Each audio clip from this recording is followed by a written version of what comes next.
आज का हमारा जो विषय है वह विषय है कि समाज शास्त्र का विषय क्षेत्र क्या है। ये हमारा आज का टॉपिक है। विषय क्षेत्र का तात्पर्य क्या होता है, पहले इसे हमें समझना पड़ेगा। विषय क्षेत्र का तात्पर्य उन संभावित सीमाओं से है जहाँ तक कि हम किसी भी विषय का अध्ययन अधिक से अधिक कर सकते हैं। समाजशास्त्र के विषय क्षेत्र के संबंध में इंकल्स ने कहा कि समाज परिवर्तनशील है या समाजशास्त्र परिवर्तनशील समाज का अध्ययन करता है, इसलिए समाजशास्त्र के अध्ययन की कोई सीमा हम निश्चित नहीं कर सकते हैं, लेकिन हम परिभाषित कर सकते हैं। तो इसके संबंध में विषय क्षेत्र को स्पष्ट करने के लिए दो प्रमुख मतों को सम्मिलित किया जाता है या दो प्रमुख भागों में बांटकर इसको हम समझ सकते हैं। एक को हम कहते हैं स्वरूपात्मक संप्रदाय और दूसरे को कहते हैं समन्वयात्मक संप्रदाय। स्वरूपात्मक संप्रदाय के जो प्रमुख विद्वान हैं जॉर्ज सिमेल, इसके अतिरिक्त अन्य भी विद्वान हैं वीरकांत, वान वीज, मैक्स वेबर, टानीज, रास, पार्क, वर्गेस। ये सभी लोग समाजशास्त्र को अन्य भौतिक, रसायन विज्ञानों की तरह ही विशेष विज्ञान बनाना चाहते हैं। जॉर्ज सिमेल ने तो यह कहा कि समाजशास्त्र को सामाजिक संबंधों की अंतर्वस्तु का अध्ययन नहीं करके बल्कि उसके स्वरूपों का अध्ययन करना चाहिए, जैसे अनुकरण है, सहयोग, प्रतिस्पर्धा, प्रभुता, अधीनता, श्रम विभाजन आदि प्रमुख।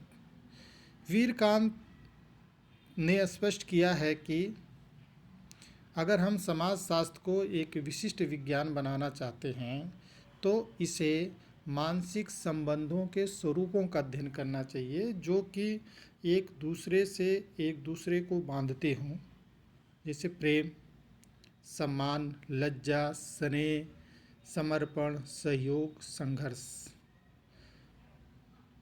वान वीज ने कहा कि समाजशास्त्र को मानवीय संबंधों के स्वरूपों का अध्ययन करना चाहिए, तभी यह एक विशिष्ट विज्ञान बन सकता है।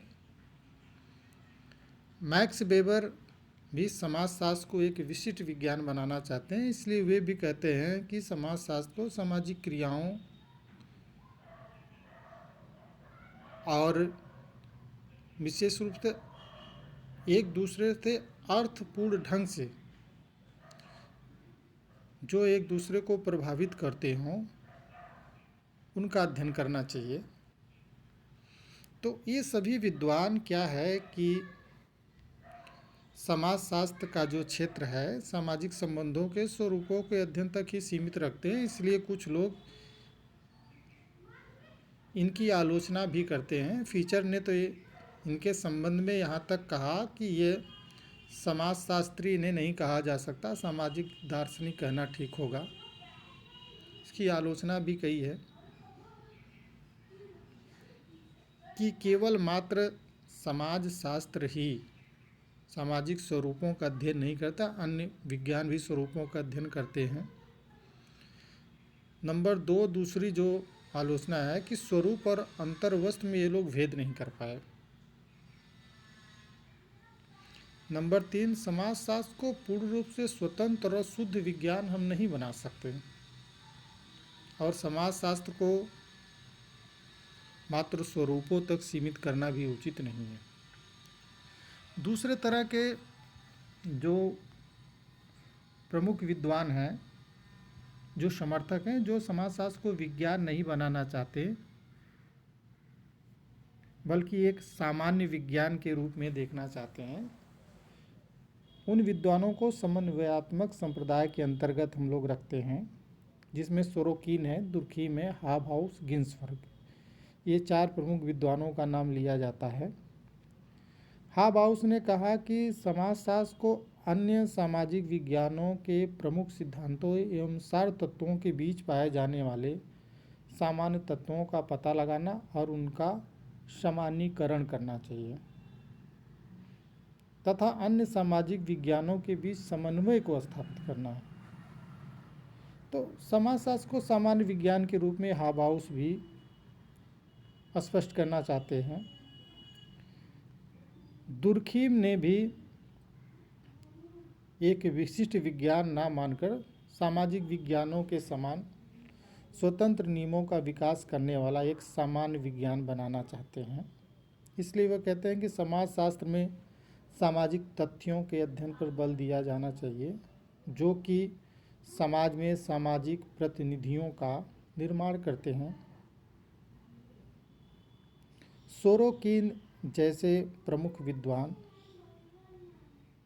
भी एक समाजशास्त्र को सामान्य विज्ञान बनाने के पक्षधर हैं।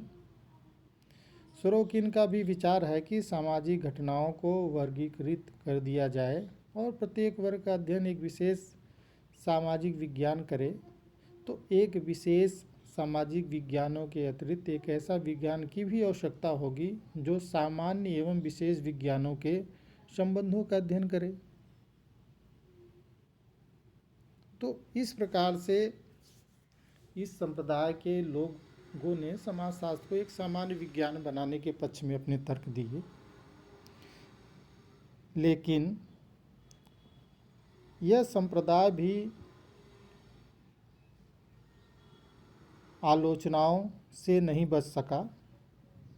उसका कारण ये रहा कि अगर हम समाजशास्त्र को अन्य सामाजिक विज्ञानों की तरह बना देंगे तो इसका कोई स्वतंत्र अस्तित्व नहीं रह जाएगा, यह एक प्रकार की खिचड़ी बन जाएगा।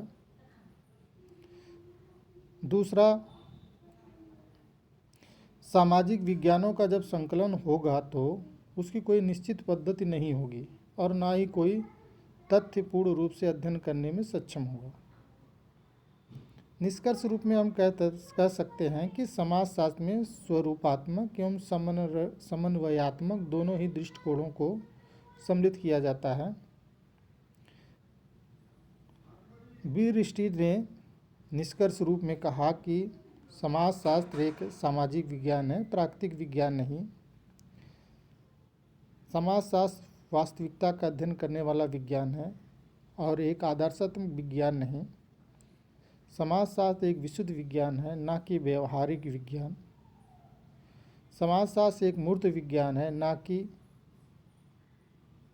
अमूर्त विज्ञान है, ना कि मूर्त विज्ञान। यह सामान्यीकरण करने वाला विज्ञान है। समाजशास्त्र एक तार्किक अनुभव सिद्ध दोनों ही विज्ञान है। समाजशास्त्र एक सामान्य विज्ञान है, ना कि विशिष्ट विज्ञान। अतः हम कह सकते हैं समाजशास्त्र एक वास्तविक विशुद्ध का अमूर्त सामान्यीकरण करने वाला तार्किक अनुभव सिद्ध विज्ञान है। धन्यवाद।